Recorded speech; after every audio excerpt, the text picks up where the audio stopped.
Fondation Jean Jaurès. Pensez pour agir. Alexandre Chabert, bonjour. Alexandre, tu es expert associé à la Fondation Jean Jaurès concernant l'Italie et tu es également doctorant en histoire à Sciences Po. Nous allons donc converser ensemble aujourd'hui sur l'Italie, depuis un peu plus d'un an et demi depuis l'arrivée au pouvoir de Giorgia Meloni comme présidente du Conseil des ministres italien, avec elle dirigeante de Fratelli d'Italia, mais d'une coalition de droite et centre-droit, mais on y reviendra au cours de la conversation. Alors, Alexandre, la première question, c'est peux-tu établir un premier bilan de ces presque 2 ans de pouvoir au niveau italien, intérieur, aussi au niveau relations avec l'Union européenne et aussi plus largement dans le cadre des relations internationales? Alors on peut rappeler d'abord qu'effectivement Giorgia Meloni est arrivée au pouvoir, donc à la présidence du Conseil, après les élections parlementaires de septembre 2022, où sa coalition, qu'on appelle en Italie la coalition de centre-droit, et son centre de gravité s'est déplacé, a recueilli près de 44% des voix, dont 26% pour son seul parti, Fratelli d'Italia. Donc Fratelli d'Italia, c'est l'un des 3 partis de cette coalition, c'est le sien, celui qu'elle dirige. C'est un parti d'extrême droite, national-conservateur, issu de la tradition post-fasciste.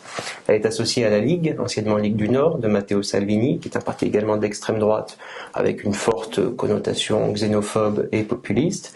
Et puis, le parti qu'avait fondé Silvio Berlusconi, Forza Italia, qui est le parti de centre-droit, troisième qui compose cette coalition. Alors je pense qu'en termes du point de vue de la politique intérieure, on peut dire que des accents conservateurs assez nets, des signaux typiques d'une politique de droite radicale, voire d'extrême droite, peuvent s'observer depuis son arrivée au pouvoir. Par exemple, sur les questions sociétales, le dernier exemple en date concerne l'interruption volontaire de grossesse, c'est-à-dire que fin avril, dans le cadre d'un débat au Parlement qui d'ailleurs portait sur tout à fait autre chose, un amendement a été voté qui concerne les centres de conseil. Les centres de conseil sont ces structures par lesquelles toutes les femmes qui désirent avoir recours à l'avortement en Italie doivent passer. Et cet amendement prévoit d'ouvrir les portes de ces centres à des associations chargées d'accompagner les femmes qui souhaitent avoir recours à l'avortement. Associations parmi lesquelles des mouvements pro-vie, qui pourraient donc chercher à influencer, à dissuader une femme qui souhaitait à l'origine avoir recours à l'IVG.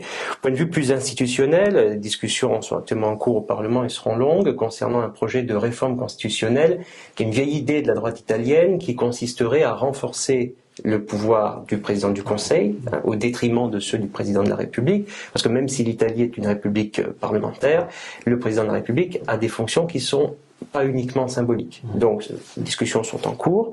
Un autre point significatif de cette orientation politique, c'est que depuis l'arrivée au pouvoir de Giorgia Meloni, on a assisté à une vague de remplacement à la RAI, au groupe audiovisuel public italien, avec la nomination à des postes clés du groupe de personnalités aux orientations de droite connues. Et puis, un dernier aspect, je pense qu'on peut souligner en termes de politique intérieure, c'est ce rapport toujours ambigu au passé fasciste. Dernier exemple en date, le 25 avril, qui est donc l'une des 2 fêtes nationales en Italie, le jour de la libération, de la victoire contre le nazisme et le fascisme, un écrivain italien, Antonio Scorlatti, connu pour son œuvre autour de la figure de Mussolini, une œuvre romanesque, devait lire un de ses textes à la télévision publique. Et son intervention a été annulée, alors officiellement pour des raisons financières, parce qu'on aurait demandé une somme trop importante pour la chaîne. L'opposition a crié en fait à la censure. Et d'ailleurs, à la suite de ça et de cette succession de faits que j'évoquais, plusieurs syndicats de la RAI ont appelé à la grève pour protester contre ce qui est selon eux ce qui sont des ingérences politiques ou des atteintes à la liberté des journalistes. Point de vue diplomatique et son rapport à l'Union européenne, je pense qu'on peut dire que Giorgia Meloni se montre assez habile parce qu'on a assisté à une véritable rupture depuis son élection. C'est-à-dire que dans l'opposition, elle tenait un discours eurosceptique, nationaliste. Elle avait même déclaré en 2018 qu'elle était favorable à l'instauration d'un blocus naval au large de la Libye, rien de moins pour empêcher l'arrivée de migrants sur le sol européen. Le passage de ce discours à un discours et une politique, donc aussi concrètement, qui met l'accent cette fois sur la coopération entre les États membres de l'Union européenne, un discours qui a considérablement changé de ton, et y compris sur les questions migratoires. Même chose concernant l'Ukraine. alors que Matteo Salvini et Silvio Berlusconi avaient eu des positions extrêmement ambiguës dès le début du conflit, pour ne pas dire franchement pro-russe. Giorgia Meloni s'est sans ambiguïté et immédiatement rangée du côté de l'Ukraine en lui affichant un soutien fort. Donc si tu veux, depuis qu'elle est arrivée au pouvoir, elle a changé de ton, elle a changé de posture, elle a changé d'image, notamment concernant les questions migratoires, mais elle n'a pas changé fondamentalement d'idée, de politique. Elle reste toujours hostile à l'arrivée des migrants, elle mène un fort combat contre l'immigration clandestine, mais elle le fait dans un cadre diplomatique, dans le cadre de la coopération, en signant par exemple des accords avec la Libye, avec l'Albanie, avec les pays de départ et de transit, ou surtout, au début de l'année 2024, le fameux plan Mattei avec l'Afrique, qui est en fait un plan d'investissement dans le domaine énergétique pour essayer d'enrayer quelque part à la racine les causes des migrations, les facteurs à l'origine des migrations, ce qui a valu à Meloni des critiques aussi en néocolonialisme. Et symbole de cette rupture, je terminerai là-dessus ma réponse à cette question, les politiques migratoires menées par l'Italie de Meloni ont reçu le soutien de la présidente de la Commission européenne, d'Ursula von der Leyen, qui d'ailleurs fin avril a déclaré qu'elle n'excluait pas, à l'occasion du renouvellement du Parlement, que son groupe, le PPE, fasse alliance avec le groupe de Fratelli d'Italia, le groupe ECR, conservateur et réformiste européen, qui d'ailleurs, on reviendra sans doute sur le scrutin, mais devrait sortir renforcé de l'élection européenne du mois de juin. Merci Alexandre pour ce tableau général. Alors on a surtout évoqué évidemment Giorgia Meloni et son gouvernement. Justement là, parlons un peu de la situation politique de sa coalition, comment s'organise et se passe la relation entre ces trois principaux partis. D'autres partis sont membres de la coalition, donc les trois partis que tu as évoqués, mais aussi à gauche en général, et notamment le PD, le Parti démocrate. Voilà, peut-être nous dresser un tableau de la situation de ces deux blocs. Alors, en ce qui concerne, pour continuer sur Fratelli d'Italia, le parti est loin d'avoir reculé, que ce soit dans les sondages ou dans le cadre des scrutins intermédiaires. Par exemple, les élections régionales en Italie sont différenciées. Les scrutins sont étalés dans le temps. Il y a eu 2 scrutins récemment, dans les Abruzzes au mois de mars et en Basilicate au mois d'avril. Les 2 ont été remportés par la coalition de centre-droit, et même dans les Abruzzes, le président de région sortant, qui était membre du parti de Giorgia Meloni, c'était la première fois que son parti obtenait un président de région, a été reconfirmé. Donc, de ce point de vue, pas d'érosion, ni légère ni forte, ou très légère seulement. En ce qui concerne le parti de Matteo Salvini, et notamment son leader, Salvini lui-même, est en chute libre dans les sondages et dans les scrutins intermédiaires. Il est contesté au sein même de son parti, donc il essaie un petit peu de jouer toutes les cartes possibles. Son dernier coup, c'est par exemple fin avril, d'ailleurs là encore le 25 avril, je vois de la date qui n'est pas anodin, avoir annoncé la candidature aux élections européennes du général Vanacci. Le général Vanacci, c'est un militaire qui s'est fait connaître l'été dernier, au mois d'août dernier, parce qu'il a publié un essai, un pamphlet en vérité, qui s'appelle Il mondo al contrario, qu'on pourrait traduire par Le monde à l'envers, où il multiplie les propos xénophobes, misogynes, homophobes. Et Salvini en a fait un candidat de la Ligue aux prochaines élections européennes, ce qui est contesté au sein même de son parti, puisque certains membres de la Ligue du Nord, l'ancienne Ligue du Nord, ne partagent pas du tout ce genre d'orientation, pas complètement, ce genre d'orientation politique. De même, le 8 mai, on a d'ailleurs parlé en France, sa sortie sur Emmanuel Macron, qu'il a qualifié de dangereux, je cite, qu'il devrait se faire soigner après avoir évoqué de nouveau le possible envoi de troupes occidentales en Ukraine. Ce qui est aussi un moyen de se distinguer de Giorgia Meloni, qui elle est clairement, comme je le disais, pro-Kiev. Et puis en ce qui concerne Forza Italia, c'est un parti qui est affaibli depuis une dizaine d'années, qu'il a été encore plus l'année dernière après le décès de son président fondateur Berlusconi, mais en même temps il demeure une composante indispensable de la coalition, et il connaît même un très léger regain, semble-t-il, dans les derniers sondages, autour de la figure de son nouveau dirigeant, qui est Antonio Tajani, qui est le ministre des Affaires étrangères, qui est, selon les derniers sondages, les dernières enquêtes d'opinion sur la popularité des chefs de parti, le 2e chef de parti le plus populaire d'Italie, avec 33% d'opinion favorable, derrière Giorgia Meloni, qui elle recueille toujours 40%. Et pour faire la transition avec le Parti démocrate, la leader du Parti démocrate, Elly Schlein, n'arrive qu'en 5e position, avec un peu plus de 23%, donc elle est derrière Giuseppe Conte, l'ancien président du Conseil, président du mouvement 5 étoiles, et même derrière Matteo Salvini, qui reste en 4e position, avec un peu plus de 26%. Alors, en ce qui concerne le Parti démocrate, le principal parti de gauche, de centre-gauche en réalité italien, je pense qu'il faut, pour bien comprendre aussi sa situation et ses difficultés actuelles, remonter un petit peu en arrière aux conditions de sa fondation. En 2007, c'est un parti qui est né de la fusion d'une formation qui s'appelle les démocrates de gauche, qui regroupait une grande partie des héritiers du Parti communiste italien, qui s'est autodissous en 1991. Fusion de ce parti et de la Marguerite, qui regroupait une partie des anciens démocrates chrétiens de gauche. Donc, fusion entre ces deux formations, qui n'a jamais été véritablement aboutie. Un parti qui est très fortement structuré en courant, et une difficulté à en faire la synthèse, à se doter d'une ligne politique, d'une identité claire, qui a aussi, cette tendance été renforcée par le fait que le Parti démocrate a beaucoup gouverné. Il a passé plus des 2/3 de son existence au pouvoir, à chaque fois dans le cadre de gouvernements différents. Gouvernements d'union nationale, des gouvernements élargis, ou avec des alliances originales, par exemple avec le mouvement 5 étoiles après s'être combattu pendant près de 10 ans, ou le seul vrai moment de gouvernement du Parti démocrate seul, dominant, en étant vraiment l'attraction, c'est Matteo Renzi, 2014-2016, avec de fortes politiques d'inspiration libérale. Donc là, je voulais revenir là-dessus parce que cette difficulté qui concerne le Parti démocrate depuis sa création, elle le concerne toujours aujourd'hui, et j'allais dire plus encore après l'élection en février 2023 d'Eli Schlein, sa nouvelle secrétaire, dans des conditions un peu rocambolesques, puisque c'est la base, les inscrits, les militants avaient voté à la majorité absolue pour son concurrent, Stefano Bonaccini, président de la région Émilie-Romagne, plus modéré, qui est un gestionnaire qui mettait justement en avant son bilan à la tête de l'Émilie-Romagne. Mais ce vote a été suivi d'une primaire ouverte à tous, et les gens qui ont participé ont corrigé en quelque sorte et ont fait élire Eli Schlein. Et alors, elle est devenue secrétaire du Parti démocrate, et on sent au sein de la direction différentes tendances, et d'un côté les partisans d'Eli Schlein, de l'autre les partisans de Stefano Bonaccini. Et donc une difficulté de faire une synthèse qui n'est pas simple, comme je le disais, même si dans le cadre de la campagne européenne, ils affichent leur unité, etc.